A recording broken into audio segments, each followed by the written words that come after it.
Hi, I'm J9 from Geek My Games, and today I'm going to be talking about Quarx, a game by Playwright Games for 2 to 6 players ages 10 and up. First, I'm going to teach you how to play it, and then we'll talk about it. Here we go. So, today we're going to be playing Quarx.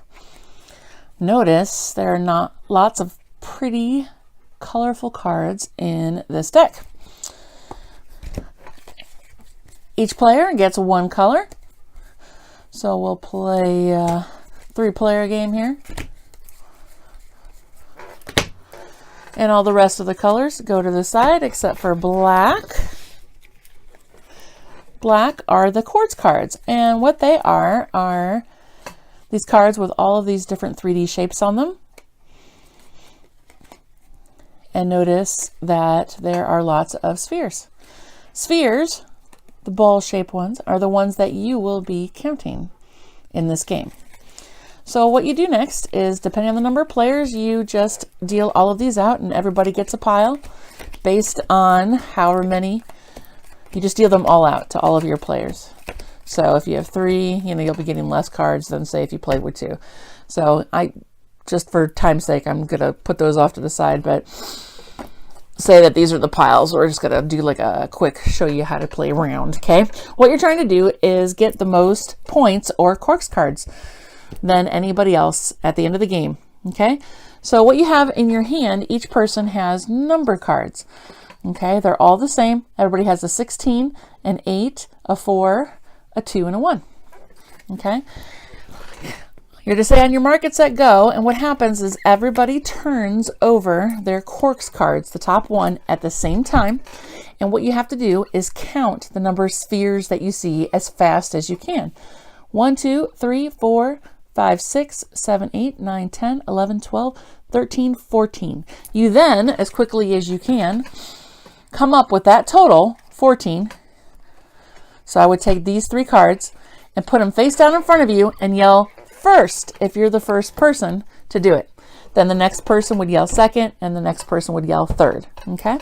Then starting with the person that yelled first, you would turn them over. If everybody agreed that the number of spheres was 14, then you would get 2 points as the first player. You get to keep 2 of those cards, and those are your point cards. The next person, the second player, would look at their cards, say that they miscounted and they got 13 instead. Then it would go to the next player, and this next player that had yelled third would look at their cards and say they did get 14. The next person to get the correct amount would get 1 point, which is a card. And you keep on doing this until all of your Quarx cards are completely gone. Then whoever has the most points or Quarx cards in front of them is the winner. And that's how you play Quarx. So, Quarx. Connor, what did you think? Quick, simple, easy, fun. 4 words. I think it was a lot of fun too.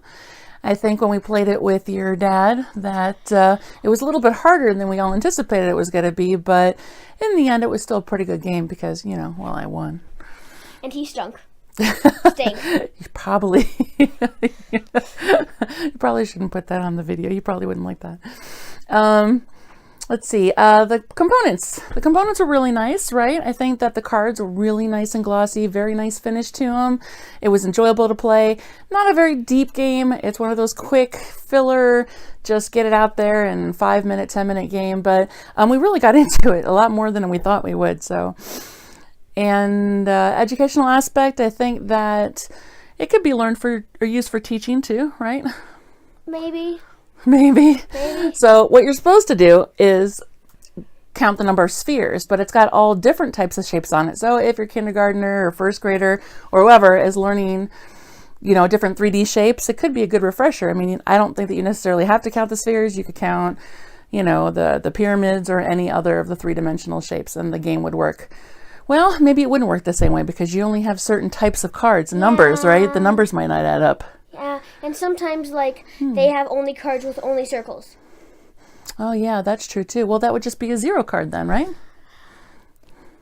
True. I think it would just be a 0 but card. it would make it too easy, because what if everybody put down a circle? Like a 0? What if everybody put down a 0? Yes. Well, you're counting up 3 cards together, so having all 3 of them equal, you know, no spheres on the card is going to be highly unlikely. You think? So that if.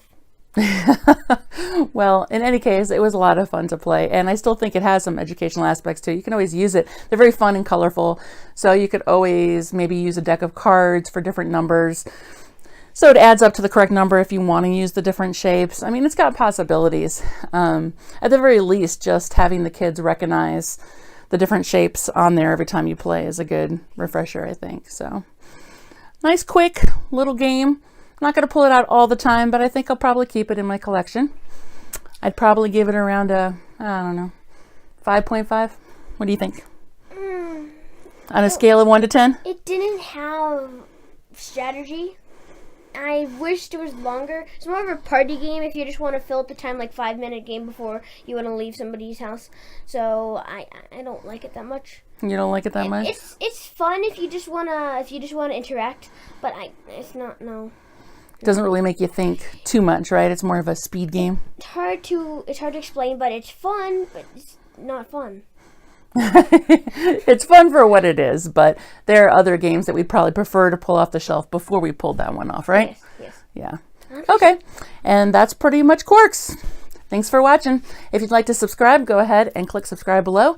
And don't forget, don't just love your games, geek your games.